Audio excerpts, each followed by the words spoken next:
আসসালামু আলাইকুম ওয়া রাহমাতুল্লাহ। কয়দিন ধরে একটা লেখা ফেসবুক, ইউটিউব সবখানে ঘুরে বেড়াচ্ছে। লেখাটা হচ্ছে চাঁদপুরে মসজিদের ইমাম সাহেবকে কুপিয়ে হত্যা। গুগলে সার্চ দিলাম, ইউটিউবে সার্চ দিলাম, ফেসবুকে সার্চ দিলাম, সবখানে একজন দাড়িওয়ালা ভদ্রলোক ছবি ভাসে উঠতেছে। আবার যিনি মারা গিয়েছেন সেই ইমাম সাহেবও একজন আলেম মানুষ।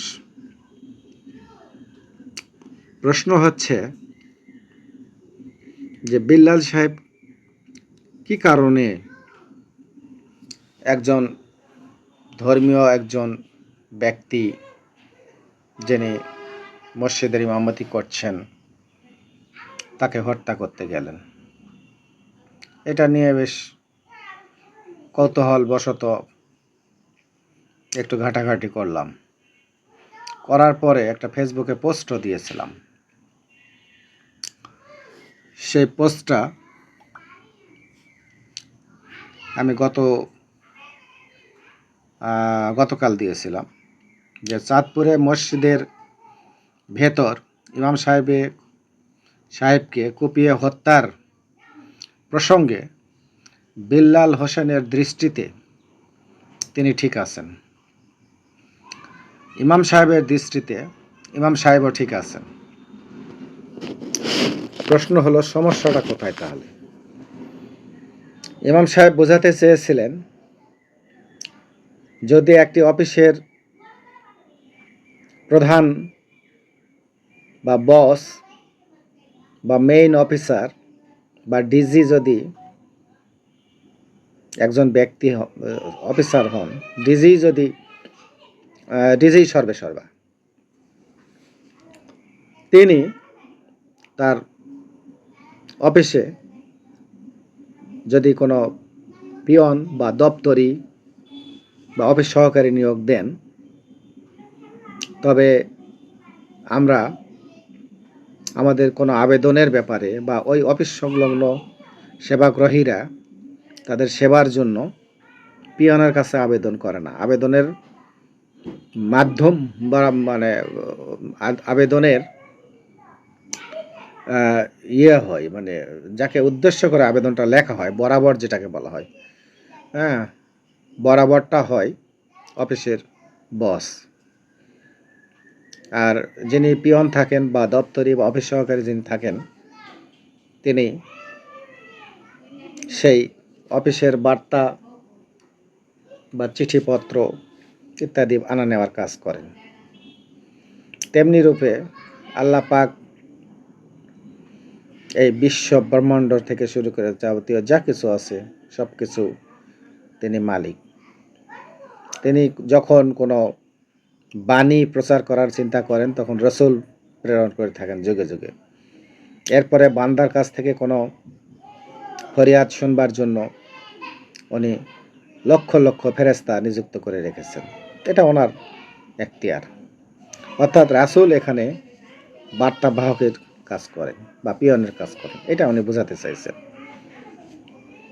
এখন প্রশ্ন হচ্ছে, এই কথার মধ্যে ভুল ইমাম সাহেব দেখতে পাননি, এই কারণে উনি ওই সেন্সে বলছেন। আর বিল্লাল হোসেন মনে করছেন যে রাসূল পিয়ন হতে যাবে কেন? রাসূল তো হাবিব আল্লাহ, আল্লাহর বন্ধু, রাসূল আল্লাহ, আল্লাহর রসুল, তাহলে ওনার সম্মান অনেক উপরে। যুগে যুগে যত আম্বিয়ায়ে কেরাম আসছেন, রসুল আসছেন, নবী আসছেন,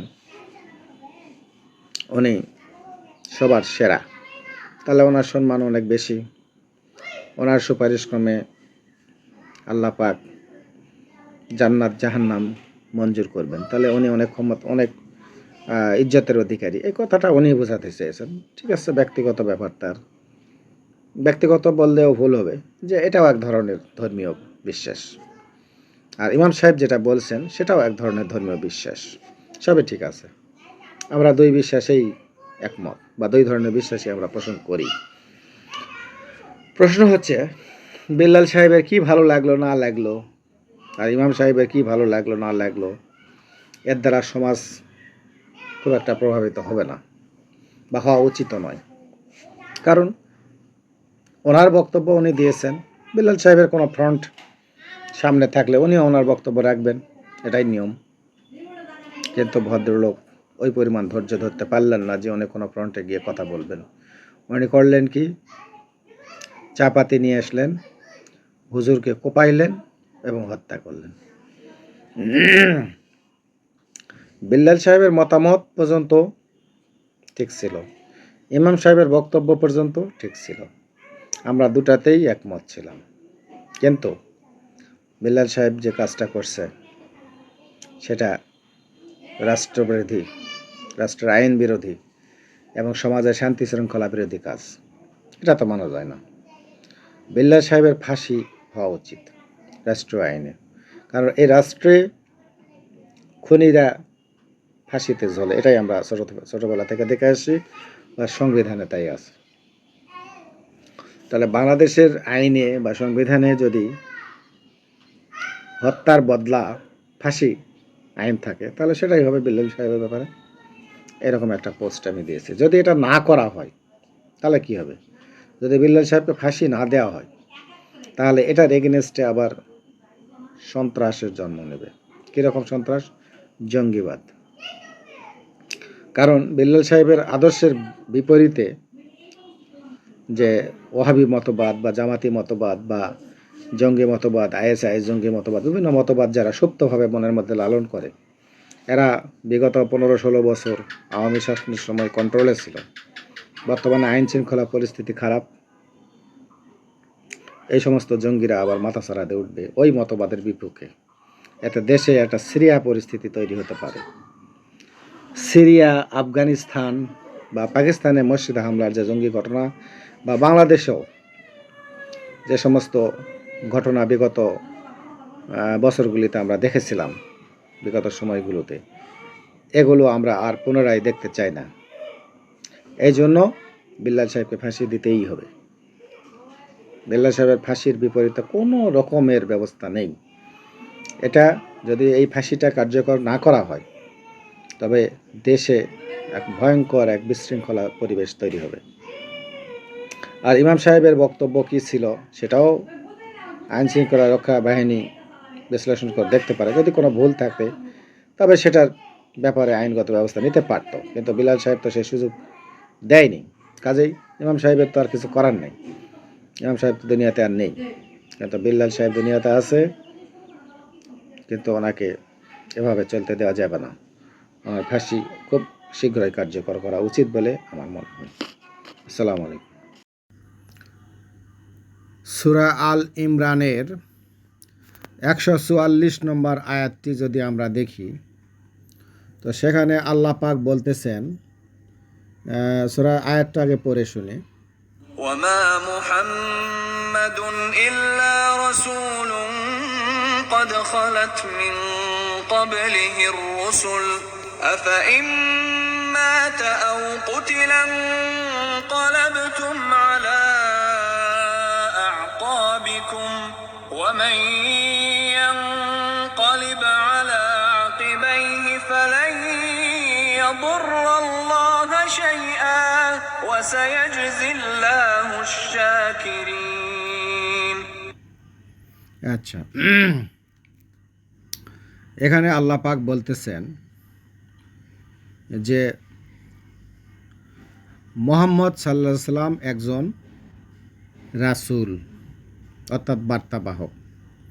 এখানে স্পষ্ট কথা বলছেন আল্লাহ পাক যে মুহাম্মাদুন ইল্লা রাসূলুন, মুহাম্মাদুন অর্থাৎ মুহাম্মদ সাল্লাল্লাহু আলাইহি সাল্লাম একজন রাসূল ছাড়া কিছুই না। তাহলে এখানে আল্লাহ পাক নিজেই ঘোষণা করছেন যে মুহাম্মদ সাল্লাল্লাহু আলাইহি সাল্লাম একজন রাসূল ব্যতীত কিছুই না, এবং তার পূর্বে এরকম বহু রাসূল বা বার্তাবাহক, রাসূল অর্থ হচ্ছে আল্লাহর পক্ষ থেকে যিনি বার্তা বান্দার সামনে পেশ করেন,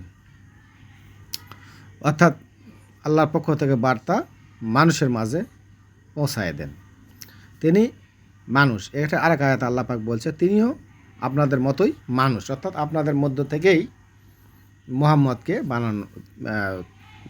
নির্ধারণ করা হয়েছে। এটা আল্লাহ পাক কোরআনে স্পষ্ট বলছেন। আচ্ছা, এই আয়াতে কি বলছে? এই আয়াতে আল্লাহ বলছে মুহাম্মদ একজন রাসূল ছাড়া কিছুই না। তার পূর্বে বহু রাসূল ইন্তেকাল করছেন, অর্থাৎ দুনিয়া থেকে চলে গেছেন আল্লাহ পাকের দরবারে।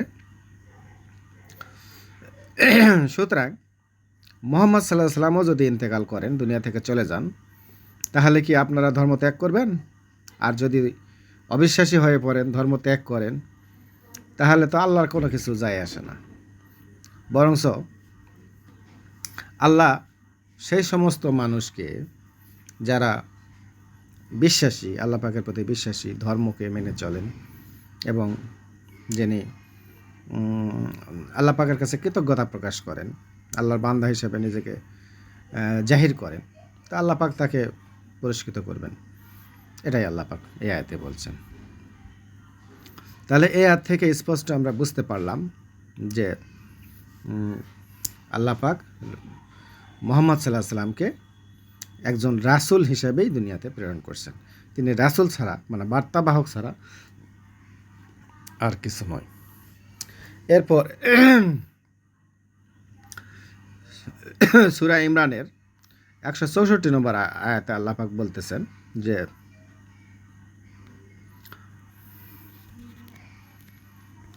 164 নম্বর আয়াত, لقد من الله على المؤمنين إذ بعث فيهم رسولا من أنفسهم يتلو عليهم آياته ويزكيهم ويعلمهم الكتاب والحكمة وإن كانوا من قبل لفي ضلال مبين. আচ্ছা, এখানে আল্লাহ পাক বলতেছেন যে আল্লাহ অবশ্যই বিশ্বাসীদের প্রতি তাদের নিজেদের মধ্য থেকেই একজন রাসূল প্রেরণ করছেন। আল্লাহ পাক অবশ্যই বিশ্বাসীদের মধ্য থেকে, বিশ্বাসীদের জন্য তাদের ওই বিশ্বাসীদের মধ্য থেকেই এই রাসূল প্রেরণ করছেন। তিনি আল্লাহ পাকের তরফ থেকে যে বাণী পান, সেই বাণীটা মানুষের সামনে তেলাওয়াত করে শোনান এবং মানুষকে পরিশুদ্ধ করেন এবং তাদেরকে পুস্তক আকারে এবং প্রজ্ঞা আকারে সেই জ্ঞান থেকে শিক্ষা দেন। আর অবশ্যই তারা আগে এর পূর্বে বিভ্রান্তির মধ্যে ছিল, হেদায়েতের পথে ছিল না, যার জন্য হেদায়েত এর বাণী আল্লাহর তরফ থেকে পৌঁছে দেওয়ার জন্যই তো রাসূল প্রেরণ করা হলো।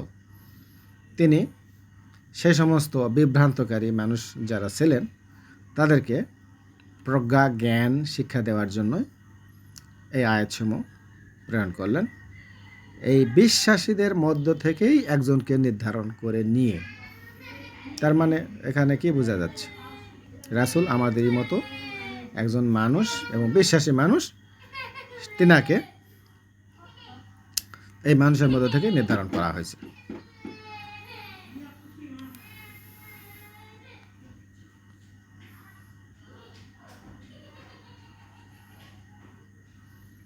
এরপরে আল্লাহ 59 নম্বর আয়াতে বলছেন, সূরা নিসার 59 নম্বর আয়াতে বলছেন যে يا أيها الذين آمنوا أطيعوا الله وأطيعوا الرسول وأولي الأمر منكم فإن تنازعتم في شيء فردوه إلى الله والرسول إن كنتم تؤمنون بالله واليوم الآخر ذلك خير وأحسن تأويلا. আচ্ছা, এখানে আল্লাহ পাক বলতেছেন যে হে বিশ্বাসীগণ, যদি আপনারা আল্লাহ এবং পরকালের উপর বিশ্বাস স্থাপন করেন বা বিশ্বাস করেন, তাহলে আপনারা আল্লাহ পাকের অনুগত হন অনুগত হন মানে কি? তার ব্যাপারে সবসময় কৃতজ্ঞতা স্বরূপ তার অনুগত হওয়া, তার ইবাদত বন্দিগিতে স্মরণে আত্মমগ্ন হওয়া। যদি আপনারা আল্লাহ পাকে বিশ্বাস করেন এবং পরকালে বিশ্বাস করেন, পরকাল কি? মৃত্যুর পরের যে জীবন, সেটাকেই পরকাল বলা হয়। সেটা কবর থেকে শুরু হয়। মৃত্যুর পরে কবরে দাফন করার পরে আত্মা ইল্লিন বা সিজ্জিন নামক দুইটা স্থানে যায়, সেখান থেকে হাসর নাসর হয়। এরপরে আরেক নতুন জীবন শুরু হয়, সেটাকে পরকালের জীবন বলা হয়। মৃত্যু পরবর্তী যে জীবন, সেইটাকে যদি আমরা বিশ্বাস করি, অর্থাৎ বিশ্বাসী যদি হয়ে থাকি আমরা, মমিন বিশ্বাসী যদি হয়ে থাকে, তাহলে কি করতে হবে? যে আল্লাহ পাকের অনুগত্য করতে হবে এবং রাসূল ও তার আমাদের মধ্যে যে সমস্ত সম্মানী ব্যক্তি আছেন, যারা আমাদের নেতৃত্ব দিয়ে থাকেন, তিনাদের আদেশ নিষেধ মানতে হবে। এখন প্রশ্ন হচ্ছে, এই আল্লাহ পাকের আনুগত্য তো আমরা বুঝলাম যে আল্লাহ পাক কোরআনে কিছু কিছু নির্দেশনা দিয়েছেন, কিছু কিছু পরামর্শ উপদেশ দিয়েছেন, যেগুলো আমরা মেনে চলব বা আমলে করব। কিন্তু রাসূলের বাণী, এটা নিয়ে বহু মতভেদ আছে। কারণ রাসূলকে আমরা তো দেখি নাই বর্তমান জামানায়। ১৫০০ বছর আগে উনি দুনিয়া ছেড়ে চলে গেছেন, আল্লাহর সান্নিধ্য লাভ করেছেন। এখন আমরা রাসূলের বাণীটা কিভাবে পাব? কেউ কেউ মনে করে যে হাদিসের গ্রন্থসমূহ রাসূলের বাণী, কিন্তু এটা অথেন্টিকেট নয়, মানে এটা 100% বিশ্বাসযোগ্য নয়। সেক্ষেত্রে রাসূলের বাণী আমাদের কাছে অবিকৃত নেই। এখন প্রশ্ন হচ্ছে, হাদিসের গ্রন্থগুলো থেকে যেগুলি আমাদের জন্য আদর্শ বা মডেল হিসাবে আমরা মনে করি, সেগুলো যে যেভাবে পারি আমরা সেটা অনুসরণ করার চেষ্টা করি। আর কোরআন যেহেতু আমাদের সামনে আছে, এটা সারা বিশ্বজুড়ে একই রকমের কোরআন সবাই পড়ছে, এটা সবাই একভাবেই পড়ছে, একবার পাঠ করছে। হাদিসেরও এরকম কিছু অথেন্টিকেট আছে, যেগুলো সারা বিশ্বজুড়ে সব মুসলমানের কাছে বিশ্বাসযোগ্য, সব আলেমের কাছে গ্রহণযোগ্য। তেমন কিছু হাদিস যদি থেকে থাকে, সেগুলো আমরা অনুসরণ করতে পারি।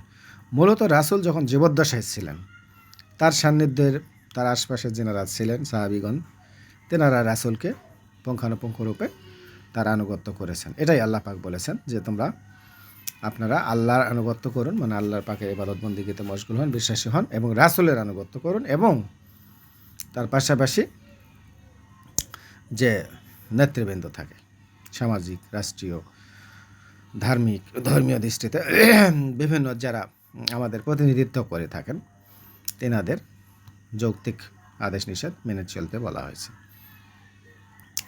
আর যদি কোনো বিষয়ে আপনাদের মাঝে কোনো মতভেদ থাকে, তখন মতভেদ আছেই। যেমন বিল্লাল সাহেব একরকম মতভেদ প্রকাশ করলেন এবং ইমাম সাহেব একরকম মতভেদ করলেন, এরকম মতভেদ থাকতে পারে। তাহলে সে বিষয়ে মতভেদ যদি হয়, তাহলে সে ব্যাপারে আল্লাহ পাক এবং রাসূলের দিকে মনোনিবেশ করতে হবে, যে আল্লাহ এবং রাসূল কী বলছেন সেটা। যদি এখানেও সমাধান না হয়, তাহলে কি দরকার? এটিই হলো উত্তম এবং এটিই হলো আদর্শ।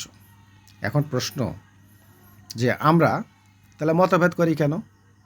মতভেদ তো কিছু নাই, এখানে আল্লাহ স্পষ্ট বলে দিলেন যে আপনারা যদি বিশ্বাসী হয়ে থাকেন, মৃত্যুর পরবর্তী জীবনকে যদি বিশ্বাস করে থাকেন, তাহলে আপনারা আল্লাহর আনুগত্য করেন, মানে আল্লাহ পাকের ইবাদত বন্দেগী করেন। আমরা যেটা করি, সমাজে প্রচলিত আছে, নামাজ পড়ি, রোজা রাখি, হজ করি, অসহায় দরিদ্রদেরকে সাহায্য সহযোগিতা করি, এরকম যে সমস্ত বা আদেশ নিষেধ আল্লাহ পাকের আছে, সেগুলো তো আমরা কম বেশি মেনে থাকি, বা সবাই বিশ্বজুড়ে এটা প্রচলন আছে। আর রাসূলের আনুগত্যর কথা বলা হয়েছে। ওই সময় বিশেষ করে রাসূল সাল্লাল্লাহু আলাইহি ওয়াসাল্লাম যখন জীবিত ছিলেন, তখন ওনাকে যারা সামনাসামনি দেখেছেন, উনি রাসূল সাল্লাল্লাহু আলাইহি ওয়াসাল্লাম কোরআনের আয়াত অনুযায়ী উনি বিভিন্ন রকম পরামর্শ দিতেন, সেই পরামর্শগুলো মেনে চলতেন ওনারা।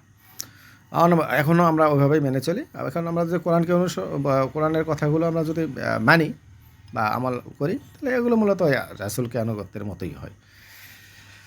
এরপরেও অথেন্টিকেট যদি বিশ্বজুড়ে বহুল প্রচলিত যে সমস্ত হাদিস গ্রন্থ আছে বা হাদিস কুলিন আছে, সেগুলো আমরা মতবিরোধ না করে বা কোনো বাড়াবাড়ি না করে আমলে নিতে পারি। এগুলোও করা যায়, আর এটাই উত্তম। আর যদি কোনো মতভেদ থাকে, মতভেদ তো হাজার হাজার আছে, লক্ষ লক্ষ কোটি কোটি আছে, প্রতিটা আয়াতে আয়াতে মতভেদ, প্রতি রাখাতে রাখাতে মতভেদ, তো মতভেদ থাকতেই পারে, ব্যাপার না, যা যে যাবে না করুক। এটা এটা এভাবে আল্লাহর দিকে ফিরে আসতে হবে যে আল্লাহ পাক ভালো সমাধান দিবে। তাহলে এটাই হবে উত্তম। কোনো মারামারি, কাটাকাটি, হত্যা, খুন, জখম এগুলি করা যাবে না। এগুলি ধর্মীয় দৃষ্টিতে কোনো সমাধান নয়। এটাই উত্তম।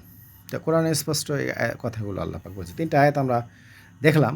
এক আয়াতে আল্লাহ পাক বলছেন যে রাসূল একজন বার্তাবাহক। তিনার পূর্বেও এরকম বহু রাসূল এসেছিলেন এবং আল্লাহর দরবারে আবার চলে গিয়েছেন। তো মুহাম্মদ সাল্লাল্লাহু আলাইহি ওয়াসাল্লামও একজন রাসূল, উনিও এসেছেন, উনিও ইন্তেকাল করে দুনিয়া ছেড়ে চলে গেছেন আল্লাহর দরবারে। কাজেই আল্লাহ পাকের দরবারে রাসূল চলে গেল, আল্লাহ পাকের দিন বা ধর্ম দুনিয়াতে আছে, সেটাই আমাদের মেনে চলবার বিষয়। এটা বলেছেন আল্লাহ পাক সূরা ইমরানের 144 নম্বর আয়াতে। আর 164 নম্বর আয়াতে বলছেন যে রাসূলকে বিশ্বাসীদের মধ্য থেকেই একজনকে নির্ধারণ করা হয়েছে রাসূল হিসাবে, এবং তিনি ওই বিশ্বাসীদেরকেই আল্লাহর আয়াতসমূহ থেকে বিভিন্ন রকমের পরামর্শ, শিক্ষা, জ্ঞান, দীক্ষা ইত্যাদি দিয়ে থাকেন, এবং সেটাই আমাদেরকে মেনে চলার কথা বলা হয়েছে, যেটা 164 নম্বর আয়াতে বলা হয়েছে যে ওটাই আমাদেরকে করতে হবে, যেটা আল্লাহ পাকের তরফ থেকে রাসূল নিয়ে আসছেন। তিনি আমাদেরই মধ্যে থেকে আসেন, নেওয়া হয়েছে যেহেতু, আমাদেরই মতো মানুষ যেহেতু, সেহেতু ওনার কথা বুঝতে আমাদের সুবিধা। কাজেই উনি কোরআনে আয়াতসমূহ পড়তেছেন, বলতেছেন, শিক্ষা দিচ্ছেন, দীক্ষা দিচ্ছেন, প্রজ্ঞা জ্ঞান শেখাচ্ছেন। কাজেই এটাই আমাদেরকে মেনে চলতে হবে। কারণ যারা আগে ছিল তারা একটু মূর্খতার মধ্যে, জাহিলিয়াতের মধ্যে ছিল। তারপরে রাসূল এসে তো সেই জাহিলিয়াত দূর করার চেষ্টা করলেন, বা দীক্ষা দিলেন, শিক্ষা নিলেন, সে থেকে জ্ঞান নিয়ে, শিক্ষা নিয়ে সাহাবীগণ বিশ্বাসী হলেন এবং বিভিন্ন রূপে বিশ্বজুড়ে সেটা প্রচার করলেন। এরপরে আয়াতে আল্লাহ পাক বললেন যে আপনারা যদি বিশ্বাসী হয়ে থাকেন তাহলে আপনারা আল্লাহর অনুসরণ, আল্লাহর আনুগত্য করুন, অর্থাৎ ইবাদত বন্দেগী করুন, রাসূলের আনুগত্য করুন, মানে রাসূলের কথা মেনে চলুন। রাসূল যখন জীবিত ছিল তখন সাহাবীরা তাকে পুঙ্খানুপুঙ্খ মেনে চলছে। এখন যেহেতু রাসূলের বাণীগুলো স্পষ্ট কোনো দলিল আকারে লিপিবদ্ধ নাই, সেক্ষেত্রে কোরআনই রাসূলের বাণী, আদর্শ বা রাসূলের চরিত্র হিসেবে কোরআনকে আমরা মানতে পারি। আর বিশেষ করে সারা বিশ্বজুড়ে যে হাদিসগুলো সকলেই বিশ্বাস করে, এমন কিছু হাদিস যদি থেকে থাকে সেগুলো আমরা আমল করতে পারি, তো বাড়াবাড়ি করা যাবে না এ নিয়ে।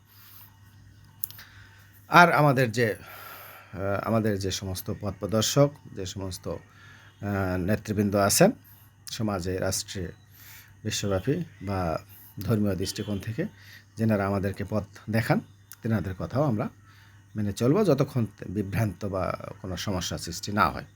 তবে যদি মতভেদ হয়, চলতে গেলে হাজার হাজার মতভেদ হয়, তবে সেই মতভেদগুলোর ব্যাপারে আল্লাহ পাকের কাছে প্রার্থনা করা যে আল্লাহ পাকই এটার উত্তম সমাধান দেবেন, এই মনে করে নিজেকে পরহেজ করে চলা, এটাই আল্লাহ পাক কোরআনে বলছে। তাহলে এখানে ধর্ম নিয়ে বাড়াবাড়ি করার সুযোগ তো কোথাও নেই। তাহলে আমরা কেন এই বাড়াবাড়িগুলা করি এবং সমাজে অশান্তি করি, আমার বুঝে আসে।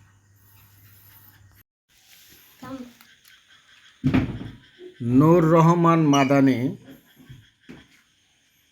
একজন আহলে হাদিসপন্থী বা সালাফিপন্থী আলেম। সালাফি মতাদর্শের মানুষ সমাজের 8-10 জন মানুষ থেকে নিজেদেরকে একটু আলাদা করে রাখতে ভালোবাসেন। তেনারা একটু মসজিদ আলাদা করে নেন, তেনাদের সমাজ জ্ঞাতি এগুলো একটু অন্যদের চাইতে আলাদা।